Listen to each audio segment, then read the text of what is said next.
Welcome, everybody. We are on episode 8. It is Sunday, August 4th. We're at like 9 p.m. here. We're hitting this podcast real late once again. Life has just been rough. It has not been in sync with while playing and recording podcasts. It's it is what it is, so to speak. I mean, what more can you say? We have no Sean/Rurik this week. He is out again. Unfortunately, with him too, life has just been busy and haven't had time to do things.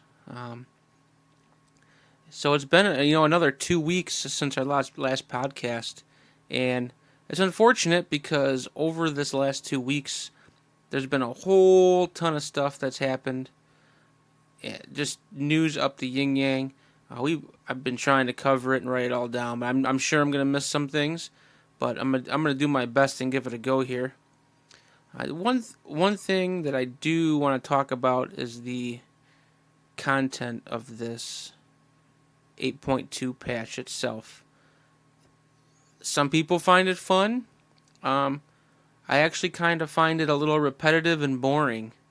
For me, what I needed to do was just decide on some goals for that I needed to achieve personally to give me kind of a reason to keep playing, and for me anyways, it actually helped make the game fun and made me want to continue playing. A couple of those goals were basically I need to get AOTC. That's like my first priority. Everything I've been doing in the game so far has been, this past couple weeks has been trying to work towards that AOTC. So everything I've been doing was meant towards helping my raid team. Secondly, flying. I feel like I needed to get flying. That was second. And that actually happened for me on August 2nd, which was Friday. Friday afternoon, I had a little bit of spare time to play, and I actually was able to get my flying finally. Yahoo, baby! I can fly around everywhere now in the game. It's great. It really changes things. I haven't had a chance to really work on some world quests since flying, but I did get it, and I was able to fly around Mechagon a little bit. And what else did I do over these last 2 weeks? Oh yeah, so then yeah, I've basically been it. My raid team raided. Last week it was a struggle to get 6 of 8 last week. This week, however, we were able to get all the way 6 of 8 heroic. We blasted all the way through the first 6 bosses, no problem. We got to Zakul, and we hit a hard wall. It was late at night, and we only put in 4 pulls. I'm sure if we would have probably done maybe 5-6 more pulls, we might have been able to get it. I want to say we got to 40 something percent. It just wasn't happening. It was late. Everybody's DPS was falling, so it just wasn't going to happen. But I have a good feeling next week we're going to be able to get it. So other than that, I don't know if I even told you guys that we were rating heroic. I think not this last week, but the week before, like it just kind of, I went in thinking we were going to do normal, and the raid leader was like, nope, we're doing heroic. And we did heroic, and we got 6 of 8. And this week again, we went right in, cleared all the way, like I said, through 6, got stuck at Zakul. So next week's going to be freaking awesome. I have a feeling. I feel like we're going to get Zakul next week, and then the week after is probably when we're going to get our AOTC, hopefully. Hopefully. And as of right now, I still have not done the Mechagon dungeon. I know. I don't know how long this patch has been out for, but holy crap, do I need to get that done. And of course, it's not just doing the dungeon. You gotta do the dungeon, and then you gotta do the hard mode dungeon, which, from what everybody's saying, is no joke. Hard mode is no freaking joke. So Just not enough time in the day to do all this stuff. I mean,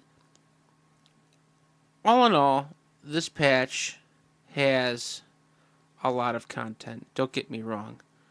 It just seems like it's a lot of repetitive content, and I don't mean to talk bad about this game. I love this game. I think I've said it before. I just want the game to be better. I think everybody wants it to be better. I mean, this game right now is perfect for the 8 to 5er with kids and a family. If that makes any sense, like you could literally play 2 to 3 hours a week, and you could have enough gear to raid normal. So you're not gonna be able to raid heroic. That would be a stretch, I think. 2 to 3 hours a week, but you could. There is no reason you couldn't do normals at this point. With the what the world with bleh, got a little tongue tied with what the world quests drop in regards to item level and everything else. I don't think normal raiding would be a problem. PvPing wouldn't be a problem if that's your thing either. It's it's almost unfortunate. I I kind of like the idea of not of having content that is, what am I trying to say here?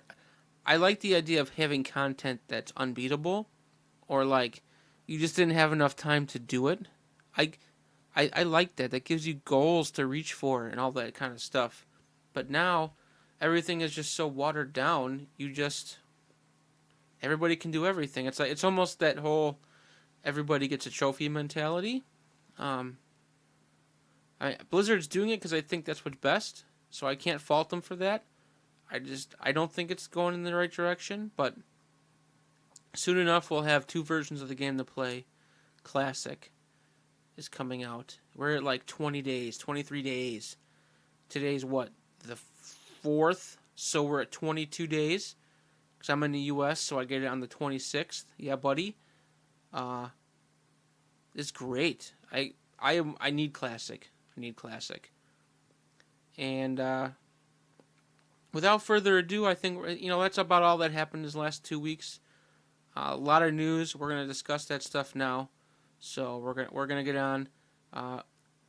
In our last podcast 2 weeks ago, we started to kind of go over the most current raid and the LFR mechanics, since that's what I think a lot of people do. And if you can get the LFR mechanics down, they're pretty much the same as the normal mechanics. Just obviously LFR or normal is a little harder than LFR.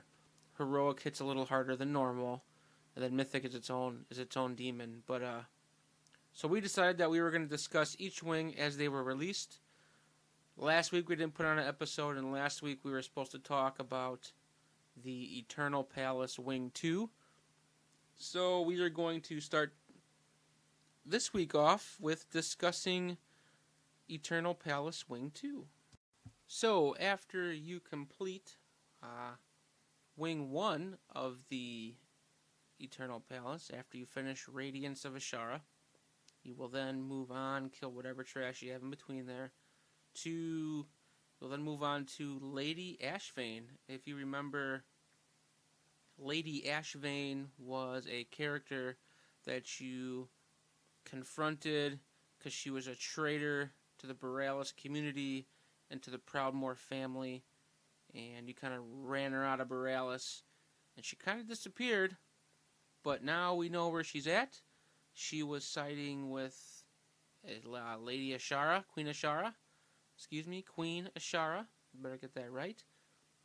And Queen Ashara had a little secret for her and transformed her into this N'Zoth-looking tentacly thingy that you have to end up fighting in her little area. So you pull Lady Ashvane and you begin phase 1. The fight starts out with Lady Ashvane gaining an absorption shield that is about 40% of her health. As the fight moves on, she will try to regenerate her shield via mechanics during the fight. Once you break the shield, that's when phase 2 begins. So you pull her, you start DPSing her down, and you have this shield. Once you do that, 2 random spots in the room will get these patches of coral. Actually, you'll be able to tell with these. You'll be able to tell when it pops up.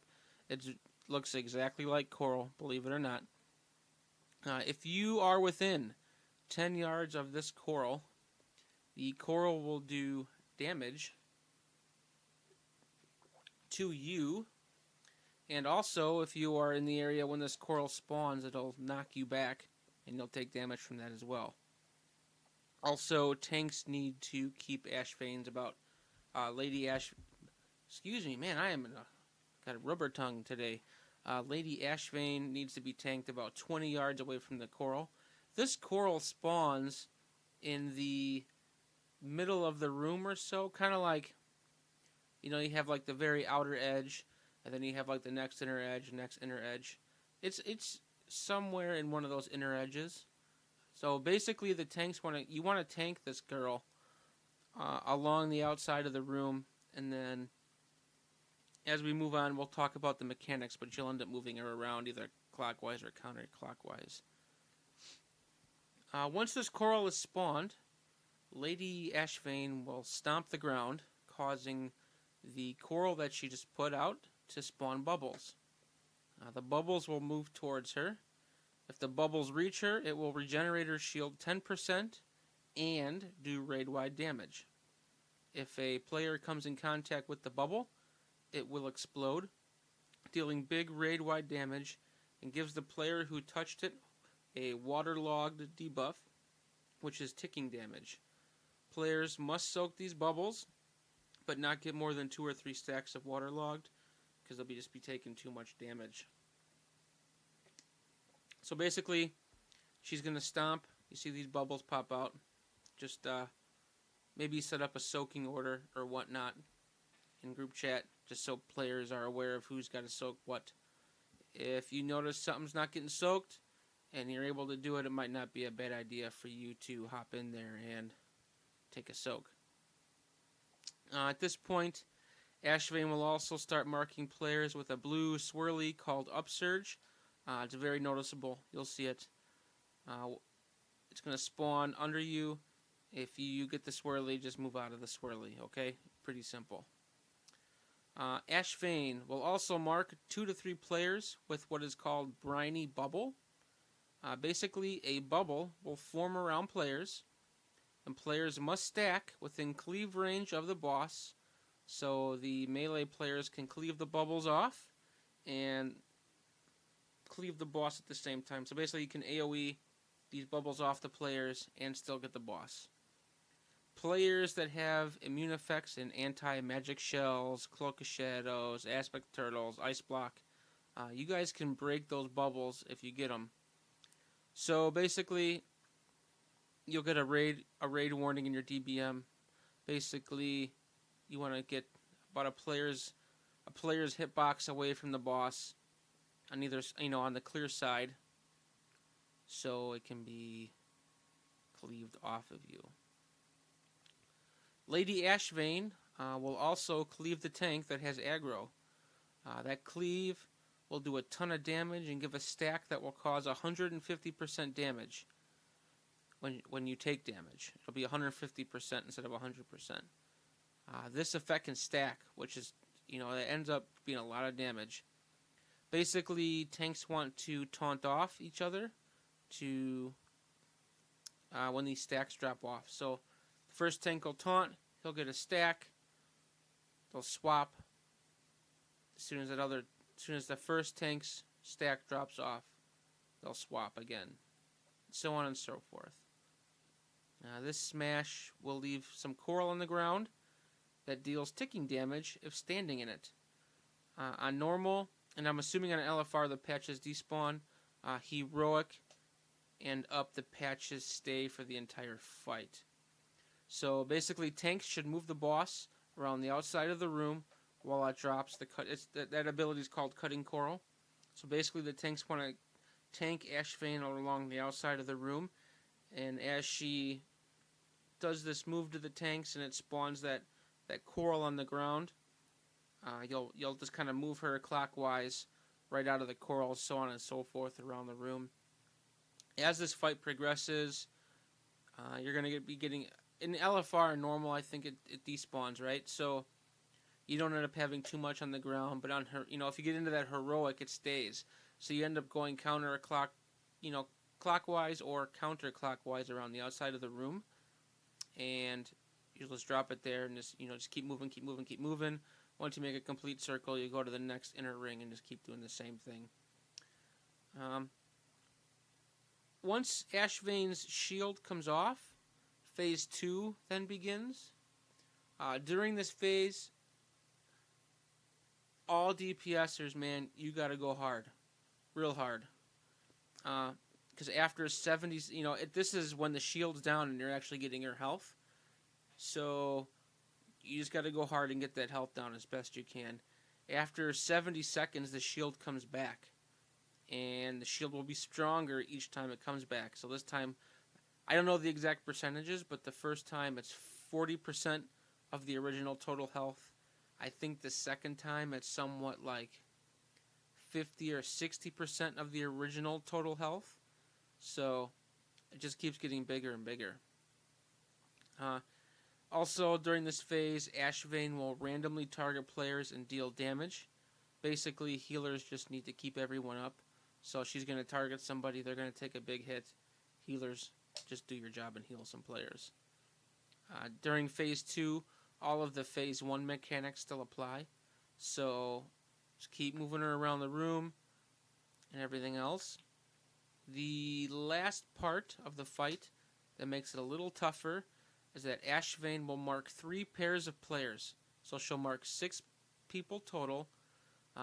These pairs will be marked with a blue, red, or a yellow mark. After 10 seconds, a beam will shoot between the pairs of players, and players need to put coral between them so the beam breaks the coral. So, how this works is, in this phase, you'll start DPSing her, you'll move her around, she'll do some damage. Tanks will still need to do their swaps because she's dropping stuff on the ground you gotta look out for. And then she's gonna mark 6 players in pairs of 2. So you're gonna have 3 total pairs. And like I said, it'll be a blue, a red, or a yellow. So what you want to do, like I said, is you want to spread out, and a line will be between you and the player you're tagged with. So you'll kind of know where you gotta go to break the coral. So just make sure you get as much of the big standing coral as you can between you and your partner. And after 10 seconds, a beam will shoot out, breaking that coral. And that's good because that coral, remember from phase 1, when she stomps the ground, that coral spawns those little bubbles that you gotta soak. So the less coral on the ground means the less soaks you have to do. So those two mechanics go together. You really gotta make sure that people are paying attention, they're not just standing still. There's got to be a little bit of communication on this fight, so everybody make sure you get into the in-game voice chat so everybody has a chance to talk to each other and set this stuff up. So just a quick rundown of this fight, because this was actually one of the more complicated fights for this phase. So Lady Ashvane's going to have a shield. You got to knock the shield off, okay? 2 random spots in the room are going to get these big giant corals. Make sure you stay away from those, and make sure you tank Ashvane far away from the coral. Lady Ashvane is going to stomp the ground. When she stomps the ground, depending on how many corals are on the ground, she's going to spawn bubbles. If the bubbles hit her, her shield regenerates, and then you have to redo the shield, keeping you farther away from phase 2. Ashvane's going to mark you with a blue swirly. If you get the swirly, just move out of it. No big deal.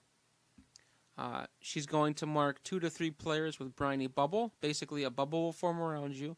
Stack within melee range of Lady Ashvane, so the melee DPS players can DPS the bubbles and Lady Ashvane at the same time. Lady Ashvane's going to cleave the tank. It's going to do a ton of damage. They're going to get stacks. The tanks need to swap once their stacks drop off. Easy peasy. When she does this damage to the tanks, it's going to leave some poop on the ground. Don't stand in the poop. Just move her around, clockwise or counterclockwise, whatever your raid decides. Keeping the poop on the outside of the room. Once you fill up a complete circle around the outside of the room, just move in a little bit and make another circle. Easy peasy. Phase 2 begins when her shield comes off. This is when you're going to need... I don't know if you want a heroic the first time it comes off or the second time it comes off, but you don't want to go into a fourth phase 1, if that makes sense. So you only want to do this... You only want to have to go through this 3 times. So you got to heal... hero in there... Hero... What do they call it? Drums... I forget what they call it for Horde. Just make sure that happens either the second or the third time you go into phase 2. Okay? So DPS really, really hard. As soon as that shield comes off, bang, bang, boom. 80. The boss is going to target some random players and deal some damage. Just healers need to heal. Do your job, healers. Phase 1 mechanics will still apply. So she's still going to be spawning corals. She's still going to be stomping the ground, causing bubbles. Still got to move her around the room. And then she's also going to target 6 players in 3 pairs of 2, marked blue, red, and yellow. Guys are going to need to spread out. Make sure you can get as many coral in between the 3 pairs as possible. So like both red people, one will stay in melee range, one will go to the ranged area. Get coral in between you after 10 seconds. Boom, coral's done. If you guys do this crazy mechanic little dance correctly, within 3 phases of doing this, 3 times around the phase, you should be done with the boss. Hopefully. Man, I feel like I didn't explain that very well at all. Lady Ashvane isn't too hard of a fight. It sounds like a lot, but once you start doing it, you'll see it's pretty easy, and it's not too hard. It just takes a little coordination with the group, so you might have a wipe or 2, but it's LFR. You guys should be able to get it down pretty good. So after that, you start to move on to the next boss. This next boss's name is Orgoza, and this boss is like a jellyfish-looking thing with an eye in it. It's a pretty neat little boss. And it's actually one of my favorite bosses that I have fought so far in this raid. So, get in the room, get your food down, get your buffs, get all ready to go, and pull the boss. The fight starts off with the boss casting damage on Silver Raiders. Everyone must move 10 yards from others when the boss casts this. Wait a minute. Oh my gosh, I'm such a dope. These notes I took are terrible. So anyways, let's just start over because that sounds terrible. I really screwed it up. It's like it's my first time doing a podcast, so basically the boss is gonna, you're gonna pull the boss. Everybody kind of just stays spread about 10 yards apart. That makes it easiest, but just do your best. Just spread. Because the boss is going to cast Arcing Current. If anyone is between the Arcing Currents... Oh, I see what I was trying to say here. So, the fight starts. I think it's 2 or 3 players are going to be marked. You need to stay away from those marked players because a current of electricity is going to be shot between all 3 players. If you are standing anywhere in between them, you're going to get shocked, and you're going to get a damage debuff. So, just make sure that you're not standing in between those guys. When the boss reaches full energy, it's going to cast a Dribbling Ichor, which creates lots of swirlies on the ground that you need to dodge. There will be little safe spaces on the ground, so you just got to make sure you stand in those safe spaces. This Dribbling Ichor is going to basically cover up the entire room with moderately sized circles. And like I said, these circles are going to leave like little little diamond, little triangle areas that you can stand in. So melee guys, just make sure that when these spawn, you get out of them and you stand in the areas that are open as close to the boss as you can, so you can still keep doing it, doing your damage. Obviously, ranged players just stay within range of the boss. The boss at some point is going to be spawning some ads. A tank is going to have to break off and pick up those ads and keep the ads at least 15 yards from the boss. If not, the boss is going to get a big buff and probably wipe you. So, tank, get over there, pick those ads up, and get them around, or get them 15 yards away from the boss. The ads are going to do a lot of damage, but the healers should be able to heal through it, so that shouldn't be a problem. As soon as these ads come out, however, all DPS need to switch to those ads. So the ads come out, a tank picks them up, all DPS switch to the ads. The one tank keeps tanking the boss, okay? One of the ads is called a Zoetrode. Once that ad dies, it's going to mark the ground with a swirly. Players with good damage mitigation must soak those swirlies. So, mages with your ice block, hunters with your turtles, get in there and soak those swirlies, okay? During all this, the tanks will get a buff that reduces damage that they take. So they're going to get... So, let me say that again just so you understand. During this, the tanks are going to get a buff that reduces the damage they take. However, if a tank gets 10 stacks, they will instantly die.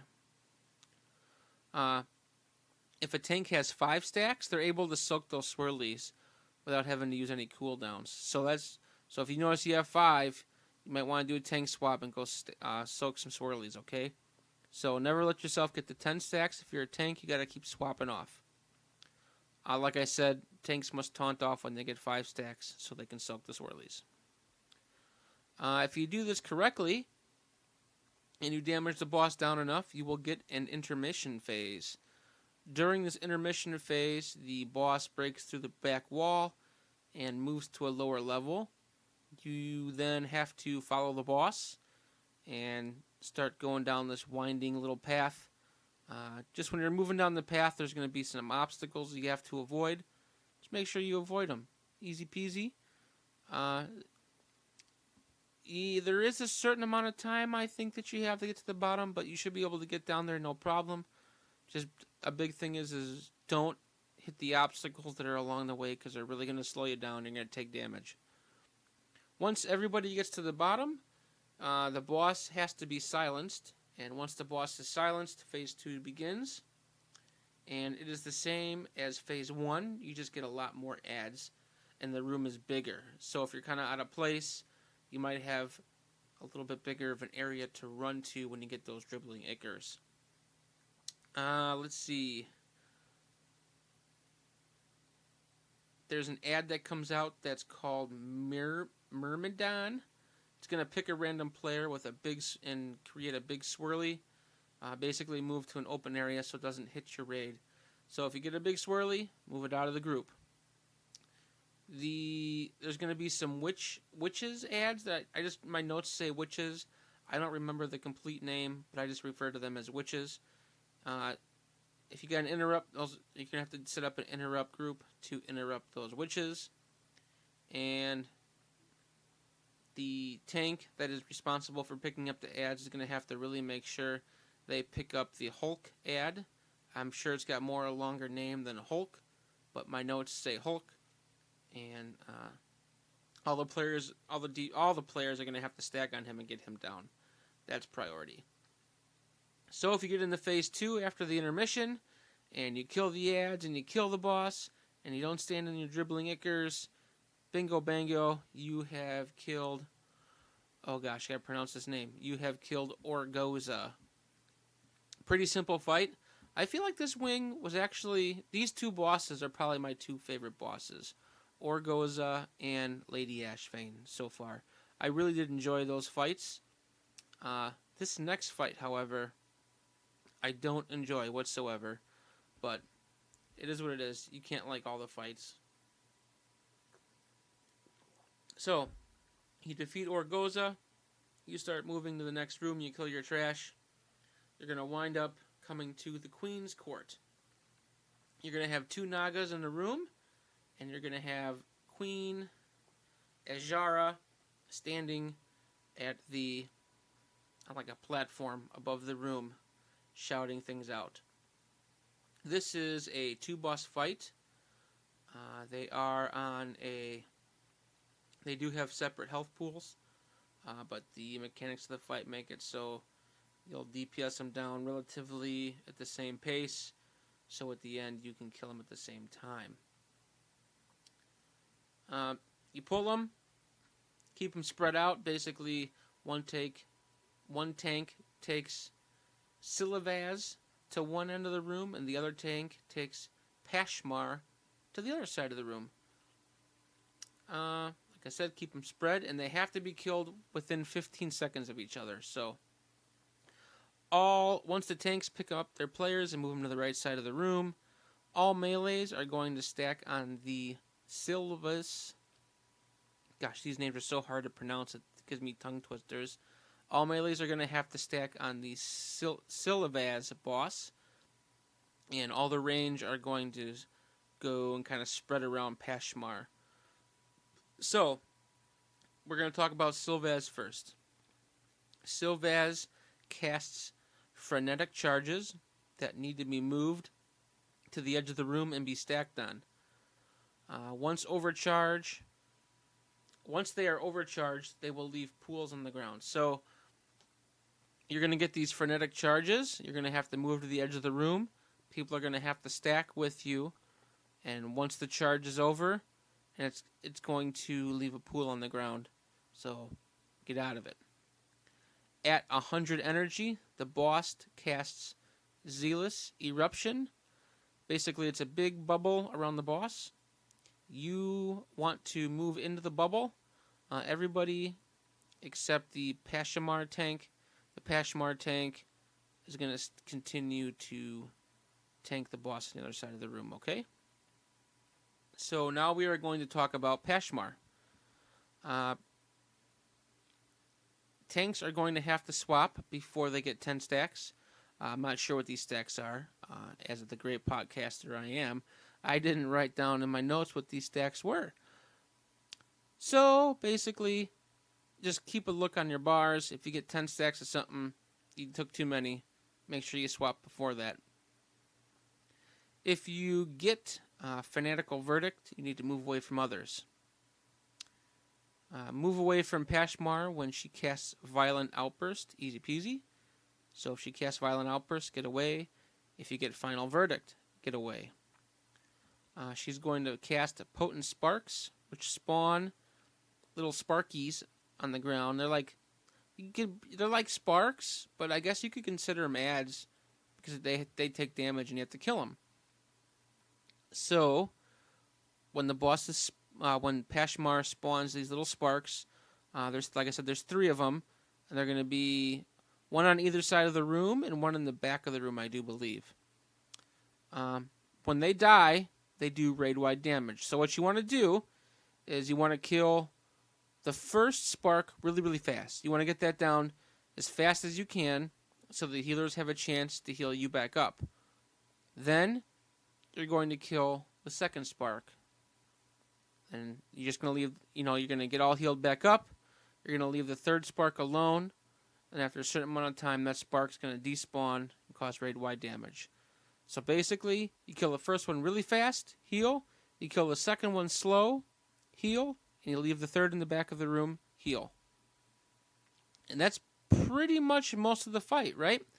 Except Queen Azshara standing up there. She is going to shout decrees at players, and these players that get these decrees are going to have to do certain things. Bosses will spawn zones that need to be soaked, so she's going to yell, and these little swirlies are going to come up onto the ground. Players are going to make sure they have to stand in them and soak these swirlies. She is going to yell repeat performance at some people. Basically what that is you cannot do the same ability twice in a row. So like if you're if you're a fire mage and you're shooting fireballs, you can't shoot 2 fireballs in a row. You gotta switch it up. Warriors with your mortal strikes, you can't do 2 mortal strikes in a row. You gotta switch it up. Another one is she's gonna call deferred sentence. Just basically you gotta keep moving. And she'll also mark a few people with stand alone, basically saying you can't stack with anybody. So that's pretty much it. So it's a quick rundown through this fight. 2 boss fight, separate health pools, must be killed within 15 seconds of each other. Bosses are pulled, tanks spread them, melee on Silavaz, ranged on Pasmir. If Silavaz targets you with the charge, you need to move out, move the charge out of the group. They'll drop a pool, get out of the pool. At 100 energy, the boss is going to make this big bubble, get into the bubble, except the Pashimar tank. That's it for Silavaz. Pashimar. Tanks need to swap before 10 stacks. So Pashimar is going to cast some stuff on you. If you're getting close to 10 stacks, you need to swap. If you get a Fanatical Verdict, you need to move away from others. Easy peasy. If Pashimar casts Violent Outburst, basically get away. Easy peasy. When the bosses spawn sparks on the ground, everyone decides to kill 1 spark first, really fast, kill another spark really slow, and leave the 3rd one in the back of the room. Once these sparks die, they do raid-wide damage, hence the reason, the order you have to kill them and the speed you kill them, and they despawn on their own, causing damage. So, again, sparks, pick 1 to go first, really fast, do the 2nd one slow, leave the 3rd one in the back of the room. While this is all going on, Queen Ashara is going to yell at players to do certain things. If there's swirlies, you need to soak the swirlies. If you're told not to do a repeat performance, you cannot cast the same ability twice in a row. If you get deferred sentence, keep moving. And if you are marked with stand alone, stand alone. That's the fight. Easy peasy. These 3 bosses are very mechanic based. It's not just like a kind of like tank and spank. The first 3 bosses that we talked about were a little bit more tank and spank. These 3 bosses are kind of like, okay, we need to follow some mechanics, and if we follow these mechanics just fine, we're going to be golden and smash these bosses in the smithereens. So once you beat those 3 bosses, you will get the achievement for Wing 2. I do have to say that these bosses are easier to actually fight than they are to explain to somebody. Like, explaining how to do these 3 fights is a real big pain in the ass. I do apologize if I got you all confused. Don't let this deter you from doing it. Get in there, get in your LFR groups, your normal groups, your heroic groups. Get in there, do these bosses. They're pretty easy. I do apologize for my tongue twisters and my inept ability of explaining this to you. So, without further ado, we are going to get into some kind of exciting news. 8.2.5 kind of popped up on the PTR the other day. And MMO Champion and Wowhead did a lot of data mining, and they've kind of released that data they have mined, so to speak. And we're going to talk about it a little bit. And basically, if you log in during the anniversary event, which is the 15-year anniversary event, mind you, this is the big one, where they actually released what do they call it? The 15-year collector's edition. They actually released that, so everybody can buy that. During this event, if you log in, you'll get an achievement, and you'll get a little Nefarian battle pet. Basically, it's going to be like a little Onyxia kind of battle pet. That'll be kind of cool. Both of the Alabaster mounts that they released pictures of when the Collector's Edition went on sale. Those are going to be available in the in-game shop. I was kind of surprised to hear that. Reason being is I thought they were going to be exclusive to that 15-year Collector's Edition. I'm kind of a little bit of upset about that, actually. But it is what it is. Blizzard's got to make money. Unfortunately, I think they're being a little greedy with that. But they want to make sure everybody can get these mounts. And they want to make sure they can get their money from everybody. So, like I said, these Alabaster mounts are going to be available in the Collector's Edition box and the in-game shop.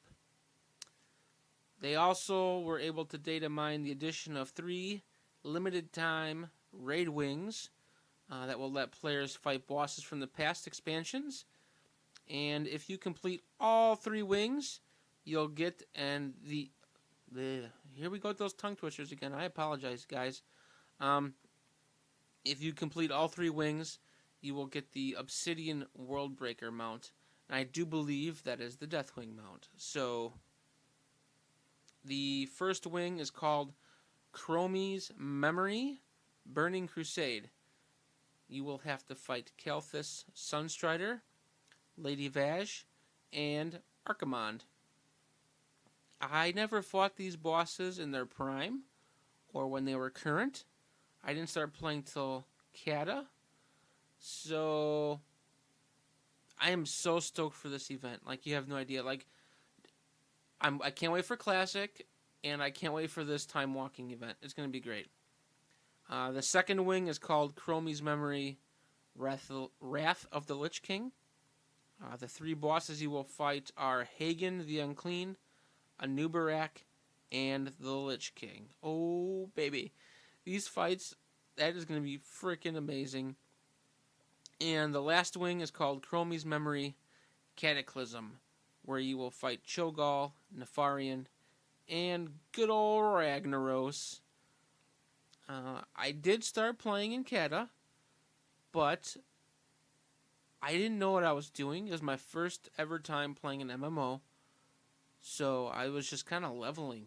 That's all I did was just level, and just kind of exploring, and taking it all in, and yeah.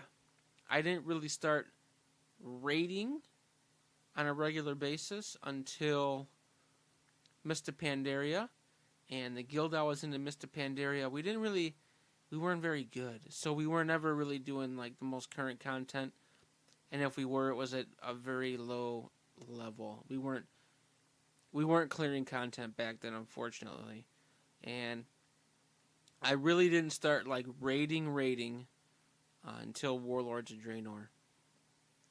That's when I really got into raiding at a high level, and then that continued into Legion, where it kind of dipped off because I wasn't in too good of a guild. Then, come to present day, Battle for Azeroth, I ended up, my guild wasn't doing what I thought it should, so I ended up leaving, and I switched to a high pop server. I'm in a really good guild now, and we're down in content, and it feels great. With that said, I didn't do any classic Burning Crusade, Wrath, Kata. I didn't do any of that stuff, so I'm so stoked for this, the 15-year event. I cannot wait. I had a great time. I remember when you did the 10-year event, I was actually able to raid Firelands, and I got not Firelands, Molten Core. I was actually able to raid Molten Core at the 10-year anniversary event and got my mount and pets and stuff. So that was freaking awesome, and I'm so stoked for this one too. So stoked. Blizzard hasn't really talked about this yet, but they're assuming that it's going to be the same style system as the time walking raids. MMO Champion referenced that they think it's going to be the raid size is going to scale from 10 players to 30 players, so you'll be able to play with your friends. That's great. Also, during 8.2.5 and during the 15-year anniversary event, there is going to be a classic version of Alterac Valley. You will be able to queue for a classic version of this, and that is going to be identical as to how it was in vanilla. And completing certain activities, once you are inside the event there, or inside the battleground, you have a chance to receive a Stormpike Battle Ram or a Frost Wolf Snarler. Again, with these weird names, they give you the tongue twisters. So, classic Alterac Valley, just like it was in Classic. If we're not gonna, I'm assuming since they're doing this that it will be out. The anniversary edition will be out before Alterac Valley goes live in Classic. That's my assumption. And if you complete certain activities within this battleground, you have a chance to get 2 mounts. So, add another thing to do to the list. And I think what's special about Alterac Valley is that I think that's the one that never has the possibility of never ending. It could just go on and on and on. And back in Classic, I think there was reports of it just going on for 12, maybe I feel like I heard 24 hours in there at some point too. That could be the case. Can you imagine that? A 24-hour battleground? Yeah, good lord. Forget that, man. That's crazy. That is crazy. A little sip of water there. Moving on from the 15-year anniversary event. It was data mined that we are going to be entering a scenario with Raytheon. Raytheon is back, folks. He got a new character model, and he is back. And we are going to be going to the Karazhan Catacombs. Can you believe that? After all these years, and people sneaking into the Karazhan Catacombs and looking around and be like, man, there is a big area down here and there's nothing to do in it. We're finally going to have something to do there. And basically the gist of the scenario is we're looking for the Black Prince, and we found this and basically being led to his hideout. And we are hoping to find him before the agents that N'Zoth has sent out finds him. So we're at a rush to find him before the bad guys do. And this is going to be a 5-player normal scenario. I would have liked it better if it was a dungeon, but scenarios are cool. They were really good in MoP. They kind of changed what scenarios were in WoD and Legion and BFA. So we'll have to see how this scenario turns out, but 5-player scenario is pretty cool. And we're going to the Karazhan Catacombs, which is, if you guys have never been inside the Karazhan Catacombs, I suggest you go down there and take a look. For this game, it's not something you would expect to see in this game. It's kind of dark and dreary and a little scary, and you're like, what the hell did I just walk into? So, yeah, if you haven't done that, go there now. Check it out. We're going to be getting Rathian down there in 8.2.5. I already did say that Raytheon is getting a new character model. Valeera, Kalia Menethil, and Zakan, a.k.a. Zappy Boy, are all getting new models as well. There will also be a Junkyard Tinkering achievement added. If you tinker 50, 250, and 1,000 items, you will get 3 separate achievements. So, get an achievement for crafting 50 items, an achievement for 250 items, and an achievement for 1,000 items. 50 items is a lot to do. 1,000 is a lot. A lot. Like, you're going to be coming back to Mechagon and Junkyard Tinkering through the next expansion just to make sure you get all 1,000, I think. Because that is a lot of items. At least for me it is. There's also going to be a number of new achievements. There's too many to list. I'm sure at some point we're going to go into a real big... once the details of this mini patch are released, I'm sure we're going to do a deep dive. Man alive. Tongue twisters tonight, boy. So, also that they have data mined in 8.2.5. There are going to be some Azerite Essence updates, as you'd all expect. Since 8.2, the new Azerite system, Azerite Essences, came out, I'm sure they're going to be tweaking that a little bit to make it right. I mean, it's pretty good now, but they can always make it. You can always make things better. And obviously, there'll probably be some new pieces for it as well. There's a bunch of class updates. I can't guarantee that when we do the deep dive, we will be able to discuss all the class updates, but because usually sometimes there's a lot. But if there's not too much, we could probably talk about it. I can't guarantee anything, but we'll see what we can do. So far, they've also data mined 12 new mounts. We've gotten a lot of mounts this expansion, and when we're done talking about 8.2.5, I do want to discuss a little something. They've also data mined 2 battle pets. There's going to be profession updates.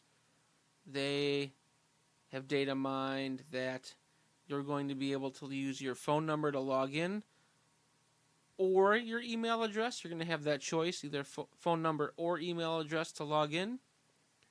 We are going to be getting a Durotar Warfront. So there's going to be some big story in Durotar, which is pretty cool because that's right outside of Orgrimmar. So we'll have to see what that brings. Kind of looking forward to some good story here. And without further ado, we are finally getting those new Wargren and Goblin models. Man, they only said we were getting those a long time ago. I don't even remember when the original release what that was. It was a BlizzCon a long time ago. They're like, oh yeah, you're getting new Goblin and Worgen models, woohoo! And people friggin' freaked out because they were looking friggin' awesome, and we never got them. And the next expansion came out, and we never got them. So now that we're getting them, it's awesome. It's awesome. With that being said, 8.2 and 8.2.5 have... I just want to address a couple concerns I have. I don't play this game to collect things, but with BFA and 8.2 and 8.2.5 now being data mined, this game is it's turning into a collector's game. Like, oh, you got to collect all these mounts, and collect all these pets, collect all these different pieces of gear. I want this game to get back to its roots. Story-driven content. Power creep that's like within the limit. It's not going crazy. We can talk about that another day. I'm sitting here and reading all the stuff that we're getting, and it's like, oh yeah, Tinker, Junkyard Tinker, all this stuff. Oh, and here's 12 new mounts, and here's some more battle pets, and you got to go here and collect these, and go over there and collect that. And it's like, this is a collecting. So Blizzard, if you're listening, Blizzard, let's get back to our roots. All right. We've got a whole ton of stuff here to still talk about, and we're just about 54 minutes in, and we got a whole bunch more stuff to talk about. This leak that I'm going to discuss was about, 2 weeks ago. This was right after we talked about our last episode. Right after we recorded our last episode, this came out. So this news is a little old. You might already have it. But there was a leak on 4chan about the details for the 9.0 expansion. The next expansion is rumored to be called Shadowlands. Why? Because we're going to the Shadowlands. I don't want to give any spoilers out, so I'm just going to briefly touch on this. Basically, there was a detailed map, a picture of a detailed map that was put up, and it looked very Blizz-like, something you'd expect to see at BlizzCon, actually. Like, they've shown similar maps at BlizzCon while talking about the next expansions.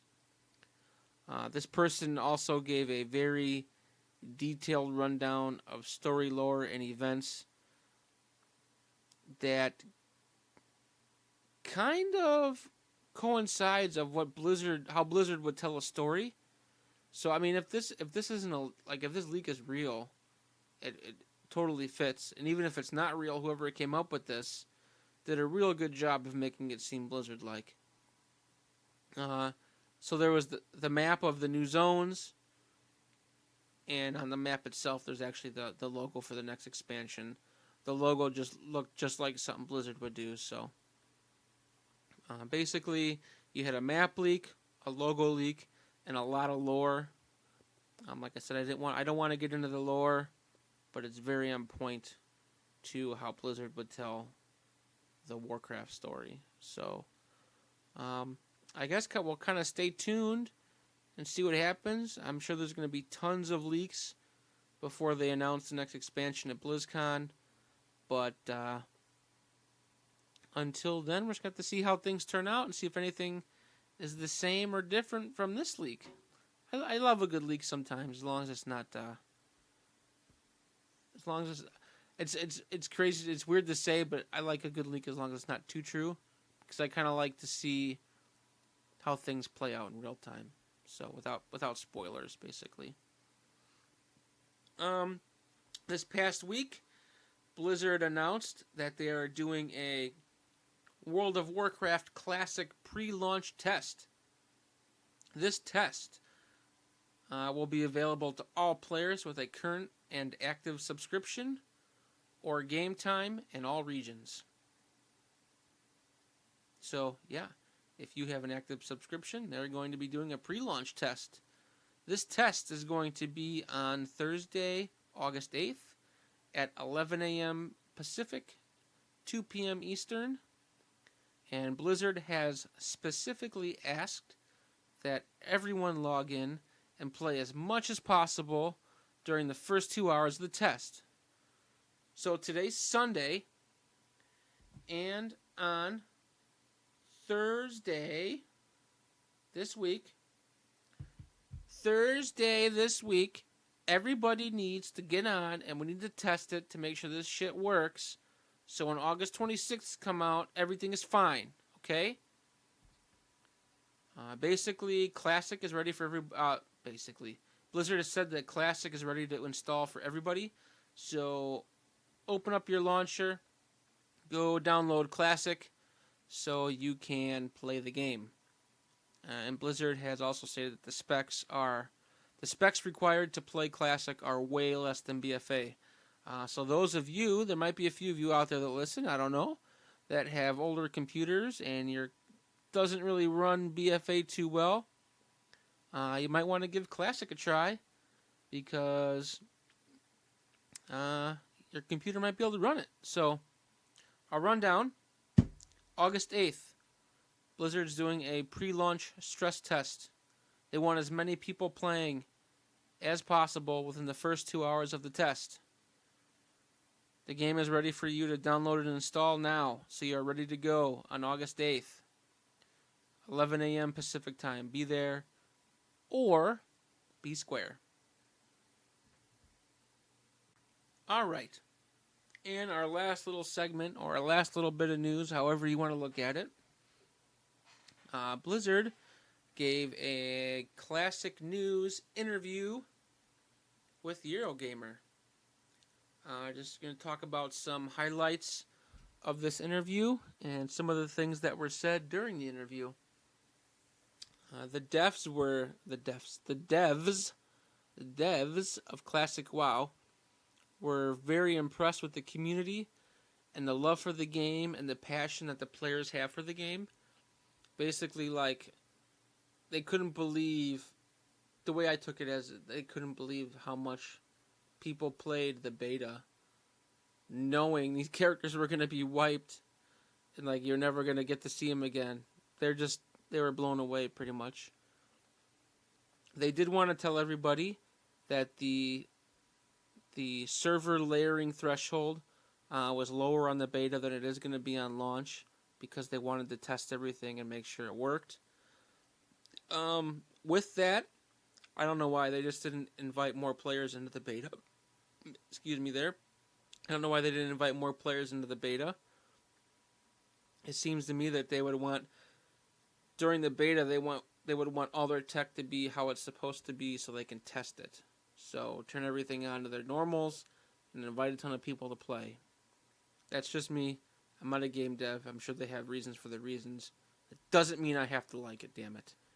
Anyways, the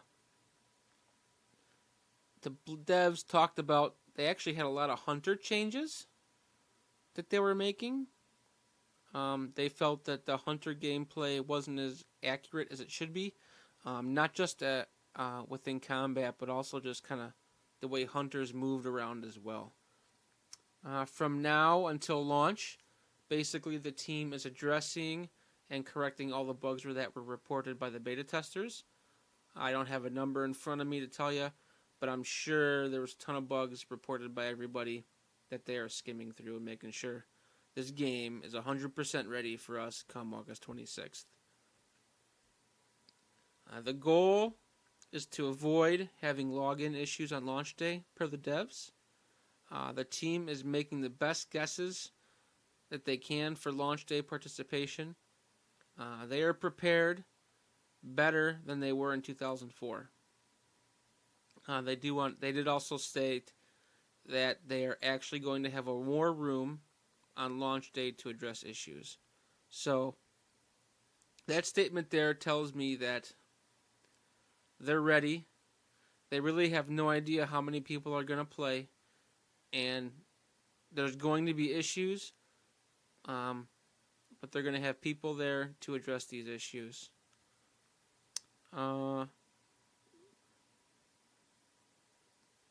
Let's see here. Moving on. Launch day will be the same as a normal expansion, except it will include new infrastructure that they typically don't do for expansions. So Blizzard must be testing out some new tech for Classic, is the way I took that. As far as what it could be, I hope it's so it allows more people to play at the same time. I'm assuming that's what it's for, but I'm not a dev. I don't know. I'm just speculating here. Classic launch is going to have Classic launch is going to have hardware deploys in all various regions, something they haven't done in 15 years. So they must be able to set up certain pieces of equipment around the world in their server rooms or whatever to help with the stress. So that's good. I'm glad they're looking out ahead, right? And they also said that Classic is going to be an all hands on deck event with the entire WoW team helping out. So that tells me they expect this thing is going to be huge, and I think this is going to be the biggest launch that anybody has seen for a game in a really long time. Probably since Classic WoW first came out, man. I'm just so stoked to be able to experience this for the first time. Man, I cannot wait. You guys don't have any idea. I'm just sitting here thinking about all this, everything we've talked about over the weeks with Classic WoW, and they start talking about this interview and how they're, it's all hands on deck. We're ready. We got a war room. We're gonna fucking rock this. It's like woo! It's like I'm pumped, freaking pumped. The team also, the devs that were in the interview also stated that they realize that gold farming is probably going to be a problem, but they have better detection systems now than they did back in 2004 when the game first came out, so they're hoping they're going to be able to address those issues quickly. And that being said, the devs listen to the players. When they first talked about Classic at BlizzCon, they said it was going to be a 4-phase release schedule, and a lot of players said no, it needs to be 6. Blizzard listened. You're getting your 6 phases. So on launch day, you are going to have launch, Ragnaros, and Onyxia will be available. Phase 2, whenever they determine that needs to be released, you will then be getting Dire Maul in the PvP honor system. So until Phase 2 comes out, you'll be able to PvP with players of the opposite faction. They just, it won't be ranked or anything. You won't get honor. So that doesn't come till Phase 2. Phase 3, you're going to get Alterac Valley and the Warsong Gulch Battlegrounds, and you're also going to get the Blackwing Lair raid. So earlier when we talked about Classic, the Classic Alterac Valley and 8.2.5, I'm assuming that's going to be coming well before Phase 3 of Classic. So that kind of puts it out there in the timetable. You're looking around October, November for the 15-year anniversary. So you're going to be looking at least, March, February, April for Phase 3 of Classic. Yeah, it's a long ways out. Phase 4, you are going to be getting the Arathi Basin Battleground, Zul'Gurub, and the Green Dragon World Bosses. And that is when Classic is going to be in the high gear, man. You're going to be killing world bosses for your buffs. You're going to be running to your dungeons and hopefully getting into your dungeons and your raids before the horde kills you. Otherwise, you got to go back and rebuff. And, whoo!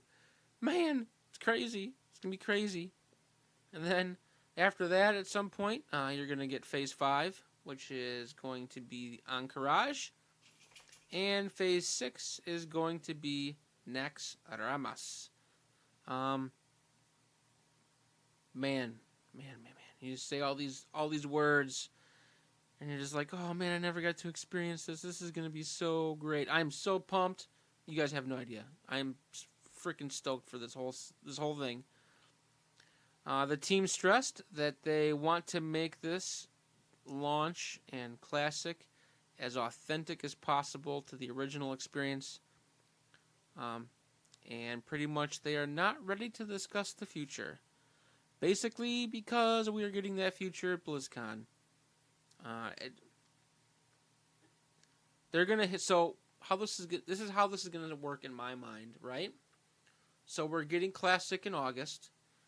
And BlizzCon is in November. So that's September, October. So they're going to have 2 months to decide how many players are playing Classic, and is it feasible for us to do Burning Crusade. And if they do a Burning Crusade, you know they're going to be doing Wrath. You can't just do Classic and the Burning Crusade and not do Wrath. So I think at BlizzCon, that's going to be one of the announcements at BlizzCon. I'd put money on it. That we're getting Classic TBC and Classic Wrath. For sure. When we get a little closer to BlizzCon, we'll be having a BlizzCon episode. And I'm hoping we're able to talk about only BlizzCon stuff. I mean, I might try to do a special BlizzCon prediction episode. And then I'm going to Los Angeles and then traveling to Anaheim, and I will be going to BlizzCon. So if things work out the way they're supposed to, I'm just spitballing here, but if things work out the way they're supposed to, we might have a special BlizzCon episode during BlizzCon. Woo, boy. Can't wait for BlizzCon. Can't wait. With all that being said, that is it. This last little bit of news didn't take as long as I thought it was going to. So we're actually, back to a normal-sized episode, even though there was tons of news this week. I'm sure I missed something along the way. In fact, I'm positive of it. Soon, guys, we're going to have Classic. Soon we are going to be playing Classic. the original World of Warcraft. Can you guys believe it? Can you guys believe it? I can't. I'm so stoked for this game, man. This is classic. Is why I did this. Is why I originally decided to do this podcast with Rurik, because I figured this kind of would morph. Once classic comes out, I can't like. I'll be playing BFA content, but basically, just to kind of do the raids, and that's about it.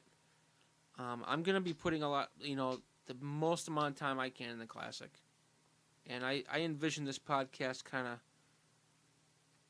taking more of a classic turn once classic comes out, obviously.